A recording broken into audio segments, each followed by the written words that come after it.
Magandang gabi, no, mga kabayanang Pilipino. Dito na naman tayo para sa pagbigay ng reactions at komento regarding doon sa initial findings na inilabas ng ICI.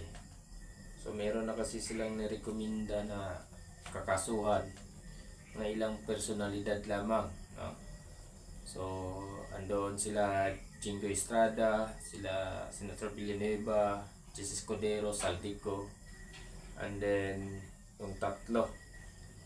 So base kasi doon sa statement na inilabas ng ICI, itong mga kinakasuhan nila, nirekomenda nilang kasuhan ay base doon sa mga witnesses, no, din sa mga ebidensya na nakalap nila. Pero ang ipinagtataka natin is ganito: bakit wala si Martin Romualdez? Bakit hindi siya kasama? Hindi naman gagalaw yan si Saldico pag walang basbas sa taas.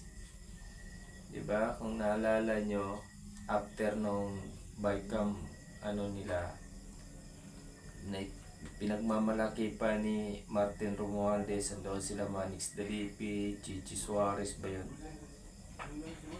Nagyabang pa na approve na daw yung allowance ng mga additional allowance ng mga sundalo. Diba? Bakit ngayon magugas kamay si Judas at ipilit ilalaglag si Saldico? Ano yan? Sakripisyo. Kung baga sa larong chess, kailangan mong magsakripisyo para masave yung king. Ganun lang naman yan. Pero ang taong bayan hindi naman bulag bingi. Nakikita naman natin kung ano yung tunay na talaga. Kung sino yung tunay na may sala, no? Yun nga lang, matagal pa bago natin makamit ang hustisya. So ganun naman talaga, magiging aral na lang sa atin, leksyon na lang sa atin. Pero ang hindi natin matanggap, itong sinabi ng ombudsman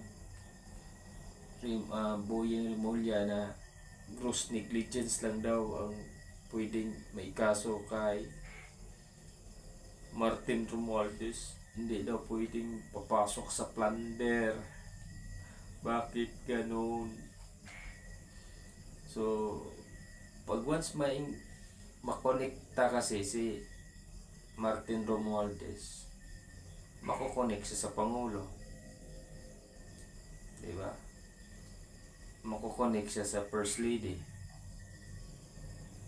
So pag makonek sa First Lady, andun yung anak nila si Sandro, magkakonek din. So ito yung pinaka na nakikita natin sa ngayon sa history ng politika sa ating bansa.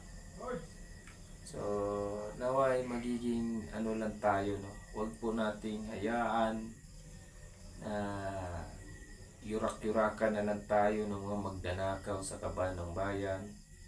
So magiging mapagmatsyag tayo, subaybayan po natin itong takbo ng ng ICI. Po tayong bibitiw hanggang sa kadulo-dulo, no? Kaya hangga't maaari maging tayo, observant ba, no? Kailangan lang natin obserbaran yung takbo ng investigasyon ng ICI. So huwag nating baliwalain na di porket nag-file na sila, yun kasi pang lang yun ngingas kugon ba, para lang maibsan ang galit ng taong bayan, no? Kaya kailangan may isakripisyo. Kaya pakitang lang nila yun para lang masabi na mayroon na silang ginawang hakbang.